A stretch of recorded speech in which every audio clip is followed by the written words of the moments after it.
할렐루야. 이 아침 죄전을 찾으신 여러분들에게 하나님의 은혜와 평강이 함께 하시기를 축복합니다. 스가랴서 5장 오늘 본문 말씀은 스가랴 선지자가 여섯 번째죠. 이렇게 받는 이 환상의 말씀입니다. 이 날아가는 두루마리 이 환상과 함께 에바 속에 있는 한 여인의 모습을 보고 있는 것이죠. 우리가 하나님 앞에서 하나님을 믿는다고 하지만은 어떤 신앙생활을 해야 되느냐? 우리는 교회를 나가는 것만으로도 굉장히 큰 의미가 있다 생각을 하지만 하나님은 교회를 나온 다음에 좀 더 다른 사람이 되기를 원하신다라고 하는 것이죠. 오늘 본문 5장에서 이 여섯 번째 환상, 날아가는 두루마리의 환상, 하나님은 우리에게 깨끗해짐을 원하신다. 이게 이제 그 스가랴서 앞에 있는 학개 선지자는 실제적인 성전 건축을 요구하고 있는, 건축이 목적이에요. 집을 짓는 게 목적이에요. 근데 이 스가랴 선지자는 건축만 하면 뭐하냐? 그와 더불어서 우리가 하나님 앞에서 하나님 백성답게 사는 게 중요하다. 그러니까 따로따로가 아니라 그게 합해져야 돼요. 학개 선지자와 스가랴 선지자의 예언이 성전 건축도 하면서 어떻게 하는 겁니까? 하나님의 백성답게 살아가는 거예요. 성전 건축하는 백성답게 살라고 하시는 하나님의 말씀인 거죠. 오늘 하나님께서 우리에게 다시 말씀을 해주시는 것입니다. 하늘을 나는 한 두루마리 환상, 여섯 번째로 보여졌는데, 두루마리는 옛날 책입니다. 두루마리 휴지를 생각하는데 이 과거에는 두루마리는 성경 말씀, 또 중요한 책, 문서들을 두루마리로 양피지로 만들어서 갖고 있습니다.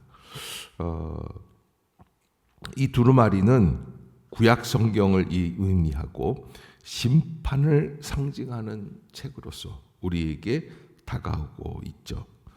근데 이 책이 뭐라고 그러냐면 이렇게 말씀을 하고 있어요. 2절을 한번 읽어봅시다. 시작.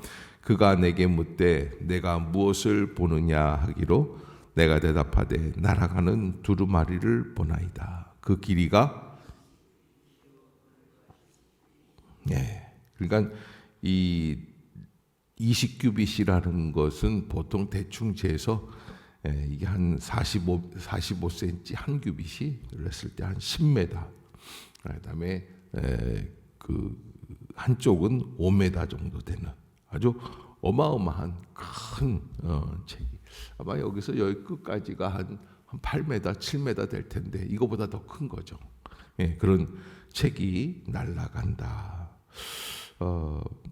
돗자리만한 큰 돗자리 같은 그런 책인데 무엇이 쓰여져 있는가 살펴보았는데 이 책에 대해서 책의 사이즈와 똑같은 크기를 하나 발견하는 게 바로 솔로몬 성전의 현관 크기가 이 책의 크기와 동일하다, 이렇게 성서학자들이 찾아내게 됩니다. 솔로몬 성전의 현관 크기는 바로 하나님의 율법을 낭독하던 곳이다. 그래서 하나님의 율법을 낭독되던 현관과 똑같은 크기의 두루마리가 하늘을 날아간다는 것은 어떤 의미가 있는가? 하나님의 말씀은 피할 수도 없고 취소할 수도 없는 우리를 향하신 하나님의 확정된 말씀이다.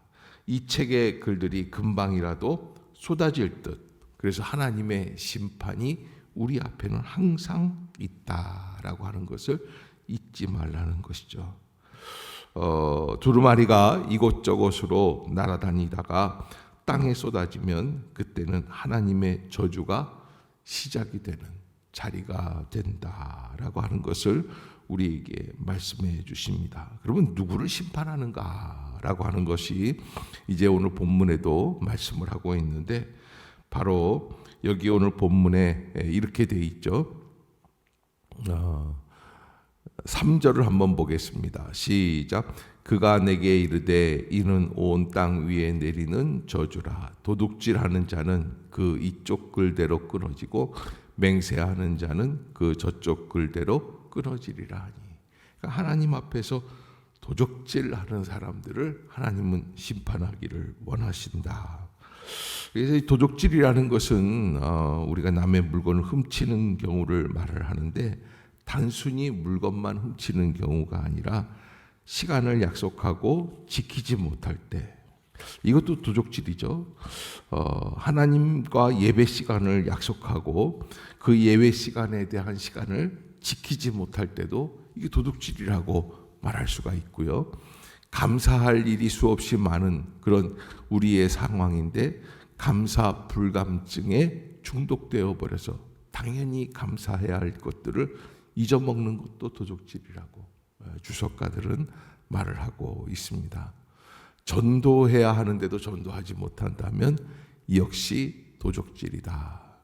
그러면 또 맹세하는 자를 심판하신다 그랬는데, 많은 성도들이 하나님 앞에서 맹세를 하고 약속을 하고 이 병만 고쳐주시면 이렇게 살겠습니다 하는데 그러지 못할 때가 많이 있다는 거예요. 이 사업만 잘 되게 되면 이렇게 살겠습니다. 또 우리 아이가 대학에 입학만 하면 이렇게 살겠습니다. 그런데 어떤 결과가 주어질지에 대해 전혀 대책이 없이 하나님 앞에서 함부로 맹세하고 지키지 않는, 그래서 예수님은 뭐라고 말씀을 하시냐면 아예 맹세하지 말라라는 말씀도 하셨는데, 사실은 이제 맹세하지 않는 것은 어떤 마음이냐, 이거는 참 조심스러운 마음, 하나님 앞에서 겸손한 마음으로 살라는 거예요. 우리는 새벽기도 나오세요 그러면 가만히 있는 거예요. 왜 그러냐면 하나님, 예수님이 맹세하지 말라고 그랬는데 어떻게 내가 하겠느냐. 이거는 이제 그 거짓 맹세에 들어가는 게 아니라 새벽기도에 나옵시다라고 하면 나오자고 결단하는 마음을 촉구하는 거예요. 그런데 우리가 맹세하고 지키지 않으면 하나님이 심판하신다 그랬기 때문에 그 맹세만 안 하면 된다라고 생각하는데 그게 아니라는 거예요. 마땅히 우리가 가야 할 길을 가야 하는 것, 그래서 하나님 앞에서 감사해야 할 것, 또 마땅히 가야 할 것, 하나님의 말씀대로 지켜나가야 할 것. 그래서 여기서 가장 중요한 거는 나 자신이 어떤 사람인지를 한번 돌아보는 마음이 있어야 된다. 하나님보다 내 생각이 더 앞서서는 안 된다. 우리는 뭔가 좋은 것을 하기 위해서는 거짓부렁으로 잘못된 일을 해도 된다고 생각을 하지만은, 그러나 그렇지 않습니다. 이런 사람들이 있어요. 성경을 읽기 위해 초 한 자루를 초가 있어야 되잖아요. 양초가 있어야 불을 밝히고 볼 수 있으니까 초 한 자루를 성당에서 훔쳐도 되지 않냐. 성당에 가니까 초가 많아요. 근데 우리 집에는 초가 없어요. 근데 문득 오늘 밤부터 성경을 읽고 싶어요. 우리 집에는 초가 없는데 어떻게 성경을 읽지? 저 초 한 자루를 훔쳐가야겠다. 그래서 그 초 한 자루를 훔치는 거를 어떻게 하는 거예요? 정당화시키는 거예요. 그러나 하나님은 그런 악을 아무리 목적이 좋고 중요해도 이 방법이 하나님 앞에서 합당한 일이 아니면 하지 말아라 라고 하는 말씀을 하게 되신다는 거죠. 그러기에 우리가 하나님 앞에서 어떻게 살아가야 할까? 특별히 이 마지막 환상에서 보면은 에바라고 하는 이 대박이죠. 그 에바 속에 한 여인이 깊숙이 들어가 있는 환상을 보게 됩니다. 한 말 반짜리 그릇 안에 사람이 들어갈 수는 없는데 하나님께서 보여주시는 상징적인 환상이에요. 이 여인이 앉아있는 그릇에 납덩이가 입구를 막았다고 하는데 이 여인은 꼼짝도 못하게 됩니다. 그리고 날개 달린 두 여인이 바람이 부는 방향대로 에바를 띄워서 시날이라는 땅으로 데려가게 됩니다. 바로 쉽지 않은 해석이지만, 그러나 하나님의 백성들의 죄가 에바 속에 꽉 채워지면 하나님의 심판은 시작되게 된다라는 것을 알려주는 것입니다. 하나님은 에바라는 기구를 이용하여 백성들의 죄를 측정하는 기구로 삼으시고, 죄가 가득 차기를 기다리셨다가 차기만 하면 즉시 입구를 납으로 막으신 후에 지체 없이 정한 곳으로 이동시키신다. 그런 의미에서 하나님은 성도들에게 무엇을 원하시는가? 구원받은 백성이 될 뿐만 아니라 구원받은 백성답게 살아내라고 하는 것을 말씀해 주시는 거예요. 그러기에 양심을 통해서 저울에 달아 하나님 자로 재면서 우리의 신앙의 상태가 어떤가를 한 번 더 돌이켜 보라고 말씀해 주십니다.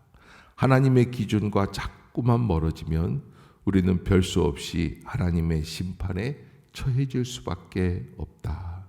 하나님은 지금 현재의 내 모습을 달아보고 계신다. 아무리 그럴듯한 구실을 대도 하나님의 심판을 피할 수는 없다. 하나님은 복음의 전파, 더불어 교회의 부흥을 원하시지만 더 중요한 게 있어요. 그의 본질적으로 채워야 할 것, 성도의 성결한 삶입니다. 일을 하는 것이 중요한 것도 있지만, 그러나 하나님의 뜻에 합당한 사람이 되라는 거예요. 그래서 이런 분들이 있어요. 아무것도 안 해요. 왜? 아무것도 안 하면 갈등이 없으니까. 그러나 그런 삶이 아니라 주님이 우리에게 주신 사명을 잘 감당하면서 또한 어떻게 합니까? 성결한 삶을 향해 나아가는 거예요. 그래서 학개서와 스가랴를 따로 읽는 게 아니라 학개와 스가랴를 함께 읽어야지 되는 거예요. 아프리카에 한 100억짜리 선교센터를 지었다. 그래서 그는 웬만한 죄를 지어도 괜찮지 않을까? 그거는 아니라는 거죠. 선교센터를 지었으면 그 선교센터 하나님의 뜻에 순종하여 그 센터가 잘 돌아가게끔 하기 위해서 내가 정결한 삶을 살아가야 할 필요가 있다. 양쪽을 다 갖고 있어야지 된다. 그것이 바로 오늘 5장에서 우리에게 두루마리 환상과 에바의 환상을 보여주시는 하나님의 역사입니다. 하나님은 우리에게 계속해서 너 지금 뭘 보고 있니? 어떻게 생각하고 있니? 너는 어디를 향해 가고 있니? 무엇을 추구하고 있는가? 오직 세상적인 생각에서 성공만을 위해서 달려가고 있는 우리들에게 우리의 한 과정도 너무나 소중하고 중요한 과정이다. 그래서 성공을 위해 살아가지 말고 무엇을 위해 살아가야 될까요? 말씀의 온전한 순종을 위해 살아가는 거예요. 아멘. 여러분 잊지 마세요. 그때 하나님께서 우리에게 주시는 그런 귀한 역사가 이루어지게 됩니다. 악이 채워지면 어떻게 한다고 그랬어요? 그 에바를 납으로 막아버리고 신할 평야로 완전히 날라버리게 한다라는 거예요. 바로 바벨탑을 쌓았던 장소, 바벨론 지방에 해당되는 그 자리인데 하나님의 심판의 자리를 의미합니다. 그러기에 우리가 하나님 앞에서 지금 있는 자리에서 최선을 다해서 나는 어떠한 길로 나가야 할까 한 번 더 되짚어 볼 수 있는 주의 자녀들이 되시기를 주의 이름으로 축복합니다. 기도하겠습니다. 사랑의